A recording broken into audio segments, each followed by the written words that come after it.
And the Warriors on top by 4. Curry defending by Lillard. Not this year. This year, White. Not this year. When the offensive player tries to launch into a defender in unnatural motion, it can either be an offensive foul if there's enough contact, or if it's marginal, as the refs deemed in that last shot by Steph Curry, then it's a no call. This is Stephen Curry giving his best attempt at a 4-point play. You know, when you hit the 3 and draw a foul in the process. These 4-point plays happen very, very rarely.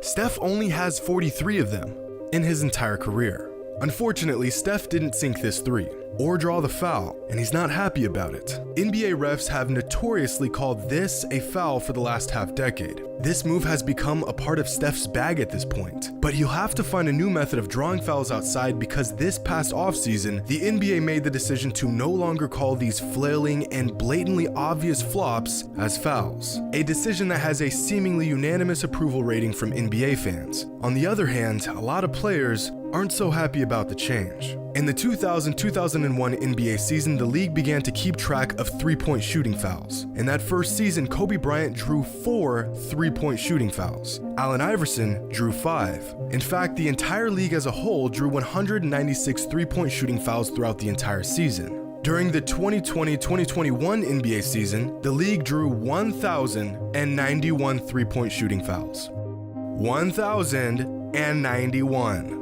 This is a problem. But who exactly is the culprit? Well, since the league began to keep track of this stat just over 2 decades ago, these are the career leaders in 3-point shooting fouls drawn. Anything over 100 is, believe it or not, quite a bit. Only a handful of players in 20 seasons have reached this milestone. Dirk Nowitzki is the only big man you'll find on this list. At 100 this milestone. Dirk Nowitzki is the only big man you'll find on this list. At 142 3-point shooting fouls drawn is Kobe Bryant. Then you'll find Kevin Durant, Steph, Lillard, and at the top, 2 of the craftiest players to ever play the game, Jamal Crawford and Lou Williams, with 249 3-point shooting fouls drawn. And then there's James Harden, with a 3-point shooting foul total so astronomically high, it doesn't even make sense.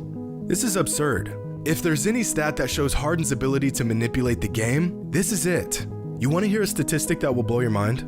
Kobe Bryant played 16 NBA seasons while this stat was being tracked, and in that time span, he drew 142 3-point shooting fouls. 142 in 16 seasons. James Harden drew 124 3-point shooting fouls in 1 season. Do y'all see this? I think I'm gonna be sick.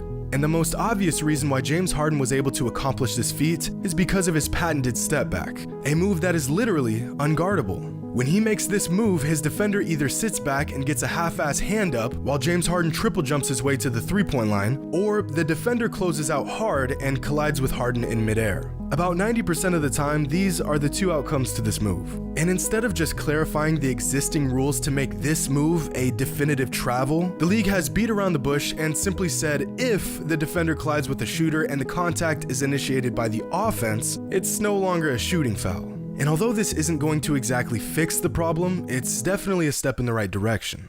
In the 2000-2001 NBA season, these were the league leaders in 3-point shooting fouls drawn. Dirk Nowitzki surprisingly leading the league with 26, more than double the next highest total. And here are the top 3-point shooting fouls drawn in the 2019-2020 NBA season. To say that this is getting out of hand would be a vicious understatement. And you may be thinking, NBA players are only drawing more 3-point shooting fouls simply because they're shooting more 3-pointers. But when the stat was first tracked in 2000, the top foul drawers in the NBA had a 3-point shooting foul rate of 3.97%, meaning that 3.9% of the threes they attempted resulted in a shooting foul. This past season, the top foul drawers had a 3-point shooting foul rate of 8.5%, drawing 3-point shooting fouls at more than double the rate as the generation of players before them. Not only are current players taking far more threes, they're getting to the line much more often from these threes. Trae Young has perfected the opposite of James Harden's move.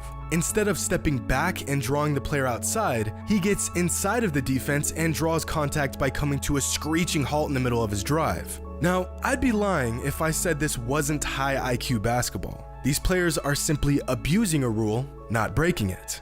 But no one wants to watch this. During the early rounds of this summer's Olympics, Team USA had trouble adjusting to the more physical FIBA rules, trying to draw phantom calls and being utterly flabbergasted when they didn't get them. And this may have inspired the NBA to follow through with this rule change this upcoming season. Because when players can do this, the game completely changes.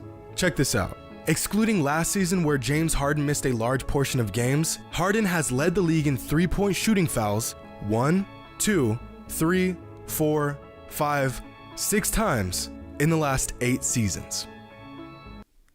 Sorry. I just can't stop staring at it. I mean, look at it. What do you mean breathe, breathe? Don't tell me to breathe. I can't be, yo, bring me a shot. And when you break the numbers down specifically over this 5-season span, that's 407 three-point shooting fouls drawn in 381 games. Which means that at the rate that Harden converts on these threes and his free throw percentage, these three-point shooting fouls account for an extra 3.1 points per game. Which may not sound like much, but over the course of 5 seasons adds up to a whopping 1,181 points. Which means that 10% of all the points that James Harden has scored throughout that 5-season span came from three-point shooting fouls. Now, I'm not saying all of these shooting fouls came from phantom calls, but the vast majority of them did.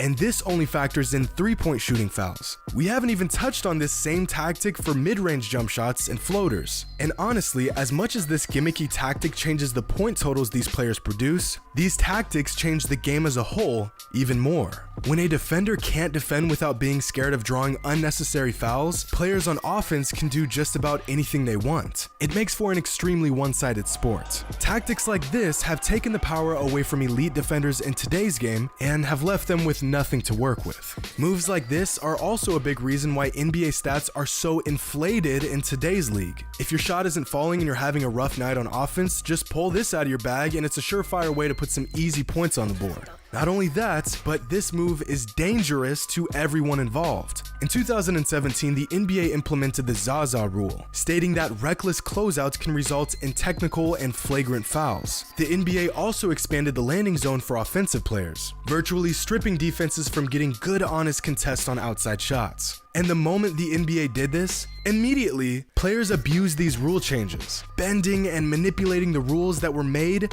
to protect them.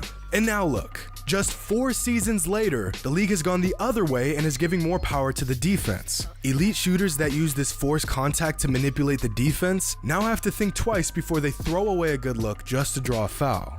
So, I'll leave y'all with this. From the 2000-2001 NBA season to the 2004-2005 season, there were a total of 9 double-digit three-point shooting foul seasons. I know that's an odd way to word that, but just stay with me.